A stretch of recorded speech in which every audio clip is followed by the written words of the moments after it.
This has really been a lightning rod case as we keep going back to. You're happy with the verdict. You don't even think it should have went to trial. So as a New Yorker and as a country, really, what should we be taking away from this case and this verdict?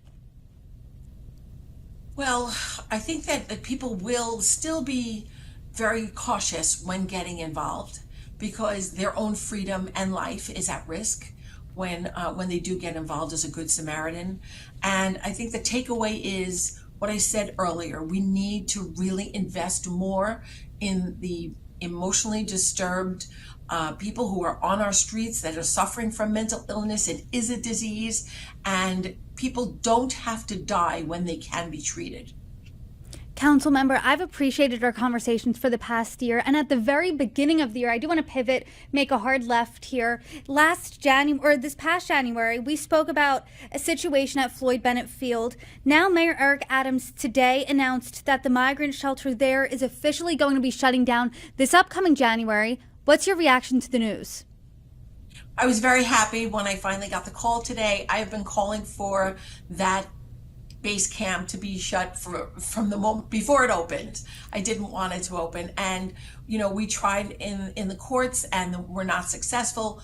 I know that people were protesting and such, but my colleagues Jamie Williams, the Assembly member, and Nicole Malliotakis, the Congresswoman, we were up in Albany. We were testifying before the Natural Resources Committee.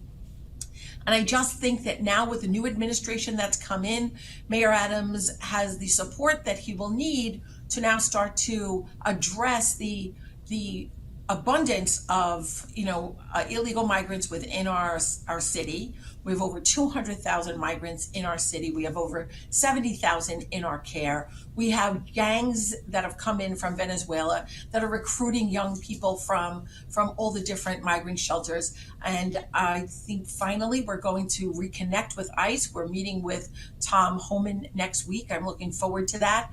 I'm looking forward to a very productive conversation that will be done in phases. When people talk about mass deportation, I don't believe that that's even possible with so many people that have come into the city. But I'd like to see first the criminals that have come into our city addressed and then detained and deported, then separate that from the people who don't want to get their temporary work authorizations. So why do they want to stay? People who have not yet applied for asylum. We have a woman here from CUNY now that is here every Monday, helping people get their citizenship. So that's something that I'm committed to continue doing. But if you're not here for that, then you have to think about other arrangements. And I think we're going to start to see a lot of positive changes where people who do want to come here, make a new life for themselves and progress here in America, do that. And those are here to do harm to Americans, and those who live here in our city and state will be detained and deported. And I think that's only right. Do you think that this closure then indicates that the migrant crisis in New York City is getting under control? What I think is that we're seeing less people coming in.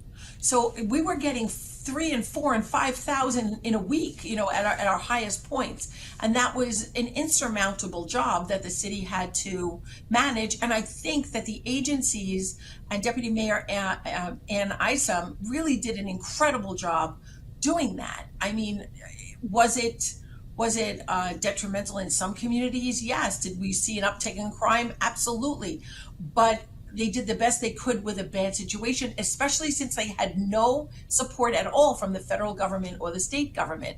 The state only stepped in to take a natural resource like Floyd Bennett Field and pay for rent so that migrants can be put on an abandoned airstrip, miles and miles away from stores and food and schools. It was just that part of it was very ill thought out. But, now I think that there will be support for cities like New York City from the federal government, and we will start to see the state change their tune as well. Because this past election has shown that people do not like extremism. They don't want extreme left and they don't want extreme right.